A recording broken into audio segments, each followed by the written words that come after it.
Hello and welcome everyone. I'm Bradley and with me today is Denny. Hello. Great to see you, Denny. Yeah, hi Brad. Glad to be here and welcome to all our fellow participants and guests. Yes, a warm welcome to Shahrinawati, Hi. Shamiza. Hello. I can see Priscilla also Hi. and Chu Wen. Hi. Yeah, thank you for coming and we appreciate your time and insights in today's discussion on a very critical issue in the business world, why strategy execution fails.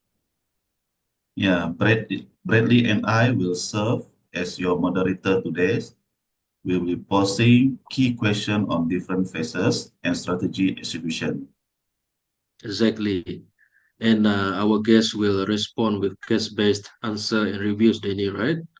Yeah, All right. According to a study by Harvard Business School, shows that 90% of organizations fail to execute their strategies successfully, as been written by Kaplan in the Balance Scorecard. Given this staggering failure rate, some might wonder, is strategizing even worth it if execution is so difficult? Despite spending significant time and effort on strategy formulation, many businesses struggle when it comes to execution. So, before we dive into this question, let's break down why execution is so challenging. Sharina, as businesses invest millions into crafting well thought out strategies, why do so many of them still struggle to execute? What are the fundamental barriers? Okay. Thank you, Bradley. That's a great question. One of the biggest barriers to execution is the disconnect between strategy formulation and operational realities, a gap that often leads to failure. A company might invest heavily in developing a strategic vision, but if that vision is not backed up by feasible execution plans or aligned resources and organizational readiness, it becomes a wasted effort. So strategy isn't just about having a great idea. It's about ensuring that idea can be implemented effectively. One of the classic example of execution failure due to the misalignment is IBM's. So IBM struggles in the early 20s. So despite being a leading player in the technology industry, IBM failed to transition effectively when the market shifted towards personal computing. So instead of adapting, they continue investing in mainframe computing, an area that was rapidly losing relevance.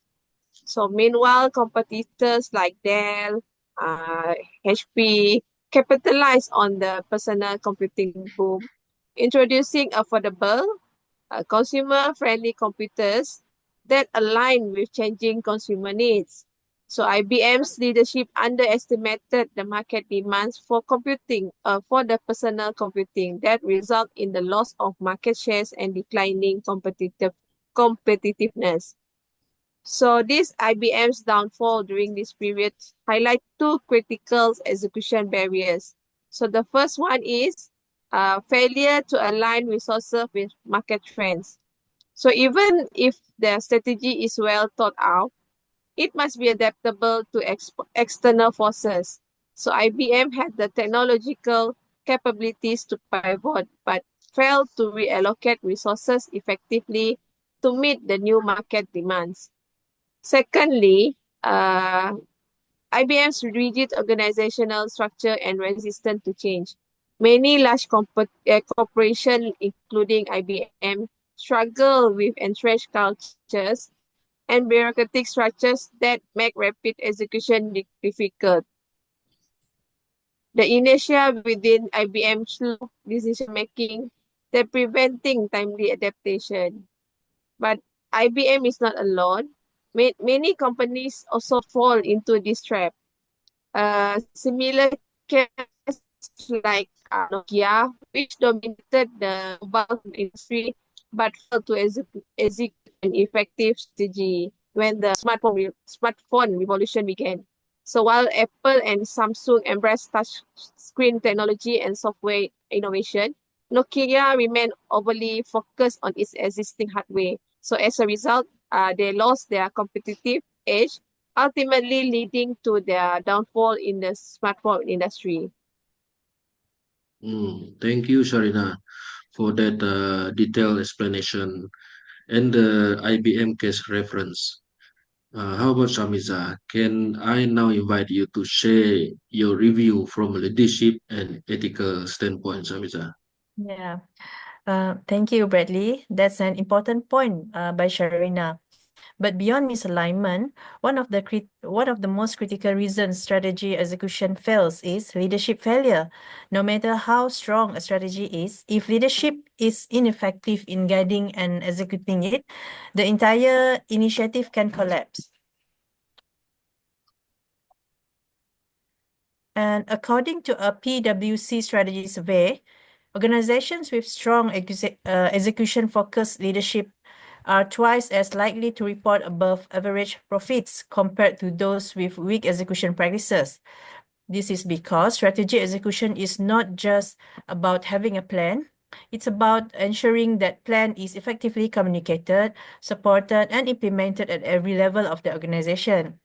And a classic example of leadership failure in execution is Kodak. Kodak was the first to invent the digital camera in 1975.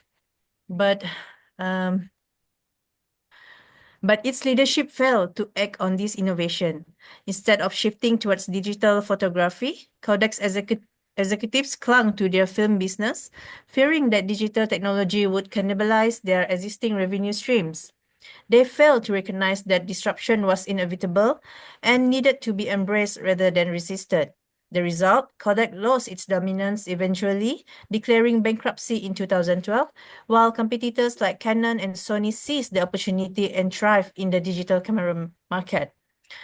This demonstrates a key leadership failure, the inability to anticipate change and lead transformation effectively. Effective execution requires leaders to not only create a vision but also actively guide their organizations through the challenges of implementation. Beyond financial and operational concerns, there is also an ethical dimension to leadership in execution. A well-executed strategy should not come at the expense of ethical responsibility. Unfortunately, many businesses, in their rush to execute, overlook the impact of their decisions on key stakeholders. A prime example of this is IBM's mass layoff in the 2000s. During its strategic shift from hardware to software services, IBM executed large-scale job cuts without clear transition plans for affected employees. So this not only damaged IBM's reputation, but also created internal distrust, lowering morale among remaining employees. By contrast, some companies have managed execution more ethically. Unilever, under CEO Paul Polman, embedded sustainability and ethical leadership into execution. Instead of focusing solely on short-term profits, Unilever aligned its strategy with stakeholder well-being, employee engagement, and environmental responsibility. As a result, Unilever's execution model was both financially successful and ethically sustainable, proving that execution should balance profit motives with corporate responsibility. And at its core, successful execution is a leadership-driven process. The companies that thrive are those whose leaders not only develop sound strategies, but also have the foresight, adaptability, and ethical awareness to implement them effectively. Execution isn't just about what a company plans to do. It's about how well its leaders ensure those plans turn into action in a way that benefits all the stakeholders. Right. Thank you, Shamiza, for adding that ethical layer to the discussion. With these internal factors explored, let's now turn our attention to external forces. Denny, take it away, Denny. Yeah, thank you, Bradley. Both Shahrinawati and Shamiza highlighted internal factors, misalignment of misalignment, and leadership failure. But what's about external factors? Many strategies fail because businesses don't anticipate or adapt or market disruption, technological changes, or shift in consumer behavior. Leaders who are resistant to change or overly attached to outdated business model often fail to pivot when necessary. For example, BlackBerry, which dominated the mobile phone industry until Apple and Samsung disrupted the market with the touchscreen smartphone. BlackBerry failed to see this trend and stuck to its outdated keyboard-based design, leading to its decline. This is why companies like BlackBerry lost relevance. Understanding and adapting to external forces is no longer optional. It is essential for survival. Companies that fail to integrate real-time market analysis, consumer insight, and technological advancement into their execution strategies risk becoming the next BlackBerry, while those that embrace change position themselves for long-term success. So, should businesses focus more on external forces in their execution strategy? How can they ensure that they stay relevant in a rapidly changing market?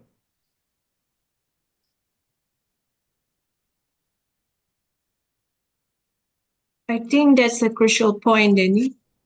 To answer that, companies that fail to adapt to external market shift often struggle with executions, even if their initial strategy was well formulated.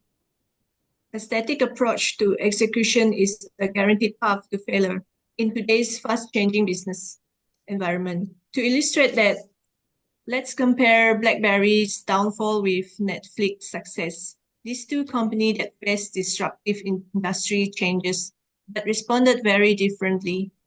BlackBerry was once the market leader in smartphone, dominating both corporate and consumer segment. However, when Apple and Samsung revolutionized the market with touchscreen devices and app ecosystem, BlackBerry clung to its physical keyboard model, believing it was a core competitive advantage. Instead of shifting, BlackBerry's leadership dismissed the touchscreen trend, believing businesses users still preferred keyboard, and by the time they introduced touch-enabled devices, they had already lost relevance. But in contrast, Netflix started as a DVD rental service, but its leadership anticipated the decline of physical media and the rise of digital streaming. Rather than resisting change, Netflix disrupted its own business model by shifting from DVDs to streaming services, even though this meant leaving their existing revenue streams in DVD rentals. Over time, Netflix further adapted by investing in original content, reducing its reliance on third-party content providers, which allow them to stay ahead of competitors like blockbusters. And these are the two cases highlight an essential truth. Successful execution isn't just about following a plan. It's about continuously adjusting strategy based on market trends, real-time data, and consumer behavior. Execution requires continuous monitoring, like market trends, technological advancement, and consumer preference evolve. Company must also establish real-time data analytics and environmental scanning to adjust execution strategies accordingly. Rigid execution model will lead to failure. Many organizations still rely on fixed 5-year strategy plans without room for adjustment, and this approach is outdated in fast-moving industry like tech, retail, and entertainment. Therefore, companies must also be willing to disrupt themselves. Netflix actively cannibalized its DVD businesses to transitions into streaming, while BlackBerry resisted change until it was too late. Businesses must recognize when all strategies are no longer viable and have the courage to change.